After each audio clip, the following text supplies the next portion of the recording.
আজ শুক্রবার সকাল সকাল রেডি হচ্ছি, আজকে একটা অনুষ্ঠান বাড়িতে যাব। আর কোথাও নয়, যাব হচ্ছে বাবার বাড়ি, কারণ আমার বোন থাকে বাবার বাড়িতে, আপনারা তো জানেন। তো বোন আর কি ওখানে ছেলের হ্যাপি বার্থডেটা এবছর ওখানেই করছে। তো সামনের বছর বলছিল শ্বশুরবাড়িতে করবে, তো সেই কারণে আর কি ওখানেই যাচ্ছি। তো চলুন ঝটপট করে রেডি হয়ে নিই। Hello everyone, good morning. কেমন আছেন আপনারা সবাই? আশা করি আমার প্রত্যেক বন্ধু ভালো আছেন, আমরাও খুব ভালো আছি। আর ভালো আছি বলেই তো সকাল সকাল রেডি হচ্ছি, তাই না বলুন? বোনপোর জন্মদিন বলে কথা, আর আমি হচ্ছে একমাত্র মাসিমণি। তো যাবো নাই ভেবেছিলাম, তো সেই কারণে আর কি সমস্ত রান্নাবান্নার অ্যারেঞ্জ সব করেই নিয়েছিলাম। তো ছেলেটাকেই পাঠাবো ভেবেছিলাম, যে ওকে দিয়েই গিফট পাঠিয়ে দেব। আর আমি আর যাব না, ছোটোখাটো নিজেদের মধ্যে অনুষ্ঠান করছে, কি আর যাব বলুন না। কিন্তু বোন আর বোনপো একদম নাছোড়বান্দা। বোনপো বারবার বলছে মাসিমণি তুমি আসো, আর বোন বলছে দিদি তুই আয়। তো সেই কারণেই যাচ্ছি। তবে হ্যাঁ, আমার নিজের বোন কিন্তু নয়, আমার কাকার মেয়ে, কিন্তু নিজের বোনের থেকে কোনো অংশে কম নয়, এই হচ্ছে ঘটনা। তো চলুন এবার রেডি হয়ে ঝটপট করে বেরিয়ে যাওয়া যাক। হাজব্যান্ডের সঙ্গেই বাইকে যাব, তবে হাজব্যান্ড আমাকে নামিয়ে দিয়ে বাড়ির কাছাকাছি ও ফ্যাক্টরিতে চলে যাবে। আর আমি ওখান থেকে দেখি টোটো অটো করে যাব, বা কাউকে যদি পাই তাহলে চলে যাব, এই হচ্ছে ঘটনা। তো চলুন তাড়াতাড়ি করে বেরিয়ে যাই, আপনাদের সামনে কিন্তু কথা বলবার একটু আমার সময় নেই। আর কিছু না পরেই সোনার কানেরগুলো তো পরবো বলুন, ভাবছিলাম কেনা কানের পরবো। তো সেই কারণে আর কি সকাল সকাল ওই কেনা কানেরগুলোই প্রথমে পরছিলাম, কিন্তু দেখলাম যে না, ভালো লাগবে না। তো সেই কারণে আবার ওই সোনার কানের বার করে নিচ্ছি আলমারি থেকে। আর যা সোনার দাম বলুন না, এই ছোটোখাটো সামান্য জিনিসগুলো কোনো রকমে পরে বেরোনো, আর হার টার তো পরার কোনো প্রশ্নই আসে না, কারণ যা সোনার দাম একটু যদি চলে যায়, ব্যাস আমরা হচ্ছি সর্বহারা। আমাদের আর স্বামীর ক্ষমতা নেই যে 1.5 লাখ 2 লাখ টাকা ভরি সোনার গহনা বানিয়ে দেবে। তো ওই বাবা যেটুকু দিয়েছে সেটাকুই আর কি ওই দুধের স্বাদ গলে মেটানোর মতো অবস্থা। কোনো রকমে ওই গাড়ি মাঝে মধ্যে দেখি আর তুলে রেখে দিই। আর শাশুড়ির কুটুমটা সব ট্রেনের, তো ট্রেনে তো পড়ার প্রশ্নই ওঠে না। তো রেডি হয়ে নিয়েছি, এবার বেরোনো যাক। মানে কি বলবো, তাড়াহুড়ো আর কি। হাজব্যান্ড অলরেডি চলে গেছে হচ্ছে রাস্তার ধারে, আবার যাওয়ার সময় বিভ্রাট হয়ে গেল, সেগুলো সব পড়ে গেল। তো চলুন, সব জানালা অলরেডি দেওয়া আছে, শুধু একটা মাত্র খোলা আছে, দরকার নেই, এটাও দিয়ে দিই। চলুন তাড়াতাড়ি করে চলে যাই। হাজব্যান্ড আবার ওই রাস্তার ধারে গিয়ে দাঁড়িয়ে আছে। আর ওকে না কোথাও একটু আমি যদি নিয়ে যেতে বলি, ওর না মুখ ভার হয়ে যায়, কীরকম যেন মুখটা গোমড়া করে ফেলে। আমার না এই জিনিসটা একদম পছন্দ হয় না, কিন্তু আমি সব জায়গাতে সেই কারণে সাইকেলেই যাই। আর যেখানে যা বাদ বাকি যেখানে যা যাওয়ার প্রয়োজন হয় অটো টোটো করে চলে যাই। বাইকে আমি খুব কম চড়ি, বিশেষত হাজব্যান্ডের বাইকে তো আমার চড়াই হয় না। তো যাই হোক, মনের কথা একটু বলে ফেললাম আপনাদেরকে। ওর না খুব মানে মুখটা দেখলে আমার খুব বিরক্ত লেগে যায়, যে আমি একবার তো কোথাও যাই না, সারাদিন তো সব সময় দিনের পর দিন মাসের পর মাস বাড়িতেই থাকি, যখন একটু কোথাও যেতে চাই তো ও নিয়ে যেতে হলে আমাকে যেন ওর খুব কষ্ট হয়ে যায়। তো যাই হোক, এখন দেখুন আমার বাবু আশীর্বাদ করছে ভাইকে। আর ও না আমাকে কিন্তু বলেছিল জানেন, যে মাসিমণি তুমি কিন্তু আমাকে চকলেট দিও, তো এই জন্য আমি একটা ক্যাডবেরি সেলিব্রেশনের মানে প্যাকেট দিয়ে দিয়েছি আর কি, ছেলেটাকে দিয়েই দেওয়াচ্ছি। আমি বাবু তুই দে, দাদাভাই দিয়েছে বলে খুশি হবে। আর আমি কিছু টাকা দিয়ে দেবো জানেন তো, টাকা দিলে ওরা কিছু নিজেদের কাজে লাগাতে পারবে। আর সবথেকে বড় কথা হচ্ছে, আর এই বাচ্চাদের জন্মদিন আর কী দেবো বলুন না, ওই সমস্ত উস্তুম টুস্তুম জিনিস যেগুলো ওর কাজেই লাগবে না। আর আমি মাসিমণি হিসেবে সেই জন্য আমি কিছু টাকা দিয়ে দেবো, বলবো ছেলেকে কিছু কিনে দিতে। তো যাই হোক, আর ক্যাডবেরি সেলিব্রেশনের বড় প্যাকেট একটা দিয়েছি। তো খুব খুশি, মহা খুশি, মানে পেয়ে যে কী আনন্দ ওর। মানে যখন এসেছি আমি, তখনই আমি এখন বলেই ফেলেছি যে বাবু তোর জন্য না কিছু আনা হয়নি, আমি কিছু আনিনি রে। তখন আমার বাবু তো পৌঁছায়নি, ও তো পড়তে গিয়েছিল, পড়তে থেকে ডাইরেক্ট চলে গেছে মামার বাড়ি। ওকেই বলেছিলাম কিনে নিয়ে যাবি বাবু, তো সেই কারণে ও তখনও গিয়ে পৌঁছায়নি। তো ওর না মনটা খুব খারাপ হয়ে গিয়েছিল। তারপরে যখন দাদাভাই গেল, ওর গিফট দেখে তো ভীষণ খুশি। আর এখন একটু আমি আশীর্বাদ করে নিচ্ছি আমার বোনপোকে। আর আমার বোনপো এত দুষ্টু জানেন তো, আমাকে শুধুমাত্র বলছে যে মাসিমণি তুমি কখন আশীর্বাদ করবে, কখন আশীর্বাদ করবে। আমি বলছি দাঁড়া, আগে তোর মা সমস্ত কিছু ব্যবস্থা করুক, তারপর তো আশীর্বাদ করব, কারণ ওর গিফটটা চাই।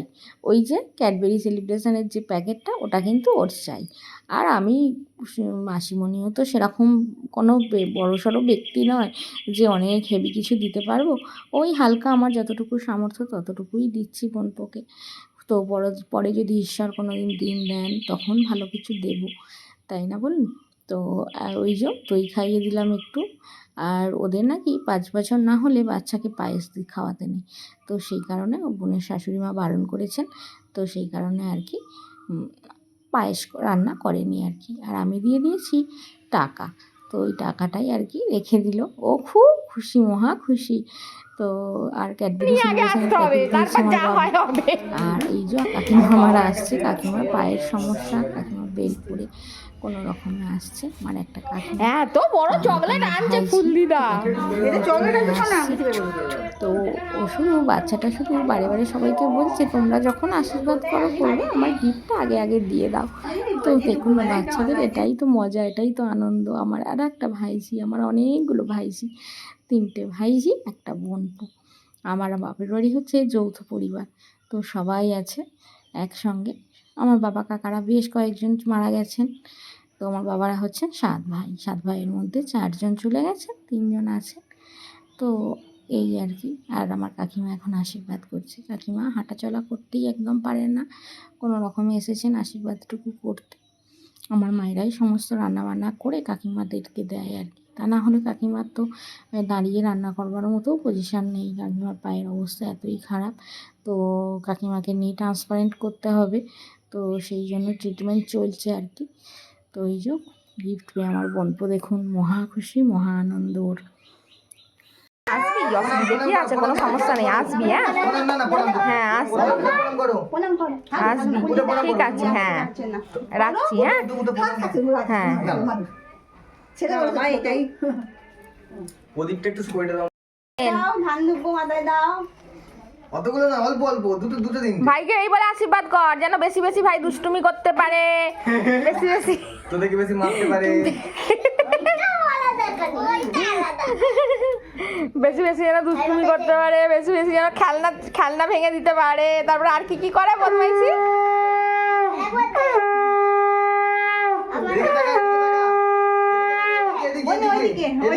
এদিকে হাত দিয়ে। হ্যাঁ মাইকে একটু মিষ্টি খাইয়ে দাও। একটু মিষ্টি খাইয়ে দাও, ব্যাস। একটু দই খাইয়ে দাও, একটুখানি দই খাইয়ে দাও। দই খাই, হ্যাঁ খাও, ভাগে খাইতে দাও দাও। বাবা ভাই যেন বেশি বেশি করে আমাদের সঙ্গে ঝগড়া গন্ডগোল করতে পারে। নমস্কার বলো, নমস্কার করো। আরে তুমি কি বানিয়েছো? কি বানিয়েছো তুমি? দিবাই নৌকো বানিয়ে যাইবে। এই থ্যাংক ইউ বলো। নাও এ বৈশালী একটা হেভি গিফট বানিয়েছে। রূপমা তুই কর। মানে তার রূপমা টাকা দিকে। ভাই বাবান টাকা।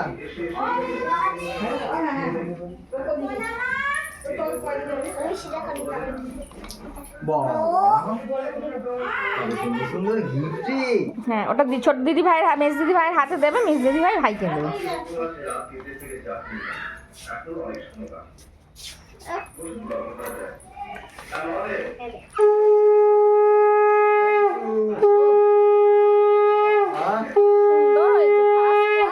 নমো বললি না? দমো করো দিদি ভাইকে। নমো করো। তুই আগে বাহ রেখে দাও ওটা এখন। আর আমার সমস্ত ভাইঝিরা ওর ভাইকে না ভীষণ ভালোবাসে। তো একটাই মাত্র ভাই, আর আমার ছেলে তো অনেক বড় হয়ে গেছে, আর ও যেহেতু ওদের কাছেই থাকে, তো ভাই অন্ত ওদের প্রাণ। তো ওরা খুব ভালোবাসে, সবাই যে যার মতো গিফট বানিয়ে ওকে দিয়েছে। আবার ছোট্ট যে ভাইঝিটা, তো ও না আবার একটা নৌকা বানিয়ে দিয়েছে, ওই যে সব দাঁড়িয়ে আছে। আর মেজো ভাইঝি ও কিন্তু একটু বড় হয়ে গেছে, সেই কারণে ও আবার একটা কাগজের মধ্যে সব হ্যাপি বার্থডে ভাই এই সমস্ত কিছু লিখে, আবার ওই লজেন্স দিয়ে, তারপরে আরও কিছু সব কিছু দিয়ে ডিজাইন করে দিয়েছে। এত ভালো লাগছে দেখতে। তো ছোট মানুষ, ওরা ভাইকে ওইভাবে যে বানিয়ে দিয়েছে এটাই অনেক বড় প্রাপ্তি। আমি তাই বলছি আমার বোনকে যে বাবু এইগুলো রেখে দিস, এইগুলোই কিন্তু স্মৃতি, ওরা যখন বড় হয়ে যাবে তখন দেখাবি, তোর বাবু যখন বড় হয়ে যাবে তখন দেখাবি যে দিদিভাইরা তোকে এই গিফট দিয়েছিল জন্মদিনে। ওগুলো নষ্ট করিস না, ওগুলো রেখে দিবি। আমরা তো টাকা পয়সা দিয়ে কিনে দিয়েছি, কিন্তু ওরা যে মেহনত করে কষ্ট করে বানিয়ে দিয়েছে মানে ভাইয়ের জন্য, এটা কিন্তু অনেক বড় ব্যাপার। কোথায় আঠা, কোথায় সব কিছু খুঁজে খুঁজে বের করে সব তৈরি করে দিয়েছে। এত ভালো লাগছে দেখতে। আর এখন দুপুর টাইমে বাবুকে খেতে দিয়েছে, ওই যে কি সুন্দর করে সাজিয়ে গুছিয়ে দিয়েছে, কিন্তু একটা জিনিস মিস হয়ে গেছে। সেটা কি বলুন তো, মাছের মুড়োটা দিতেই ভুলে গেছে। তো ওটা আবার বোন আনতে গেছে, নিয়ে আসুক। আর এদিকে সব পাড়ার বাচ্চাদের বলা হয়েছিল, ওরাও সব ছোট ছোট মানুষ, ওরাও সব এসেছে। ওদেরকে সব নিমন্ত্রণ করেছিল, ওদের সঙ্গে খেলাধুলা করে তো ওরা, তো পাড়ার সবাই, তো সেই কারণে ওরাও এসেছে। আর দেখুন আমার বোন পোটার কাণ্ড, দেখুন কি বদমাইশ বলুন দেখিনি। বৃষ্টি পড়ছে হালকা হালকা, দুপুরের পর হঠাৎ ঝড় বৃষ্টি আরম্ভ হয়ে গিয়েছিল, হালকা হালকা বৃষ্টি পড়ছে, ওই যে হেলমেট মাথায় দিয়ে গাড়ি চালাচ্ছে, কোনো কথা বলুন। আবার ওই দেখুন আপনাদেরকে একটু হাই করে দিচ্ছে। তো এবার আমি বাড়ি বেরিয়ে পড়েছি, বোনের শাশুড়ি মা, এখানে আমার মা, ওদিকে বোনও দাঁড়িয়ে আছে। আকাশের অবস্থা ভালো নয়, অন্ধকার করে আছে, বৃষ্টি আসতে পারে যে কোনো মুহূর্তে। সেই কারণে দেখুন আমি অলরেডি বাড়ি ফেরার উদ্দেশ্যে গাড়িতে চেপেও পড়েছি। এবার বাড়ি ফিরে গেলেই শান্তি, কারণ বৃষ্টি আসার ব্যাপার আছে, ভয়ও লাগছে রাস্তাঘাটে বেরোলে। আর এই দেখুন আমার কাপড় জামার অবস্থা, আমি তো কাপড় জামা ছাদে মেলে দিয়ে গিয়েছিলাম, আর শাশুড়ি মা কিন্তু ওপরে ওঠেননি, তোলেননি, কিচ্ছু নয়। আমার এরকমটাই হয়, সব কাপড় জামা ছাদে পুরো ধুলো নোংরার মধ্যে। অবস্থা ওদের শেষ, সকালে না ধুয়ে শুকনো দিলে হবে না। তো প্রচুর ঝড় দিয়েছে, এই পরিস্থিতি হয়ে আছে। যদি ঘরের মধ্যে তারে মেলে দিতাম তাহলে আমার কিন্তু দুর্ভোগটা হতো না। তো কী আর করা যাবে, বিছানাপত্রগুলো একটু চেঞ্জ করে সব পাতা হচ্ছে, হাজব্যান্ড আর আমি দুজনে মিলে পাতছি।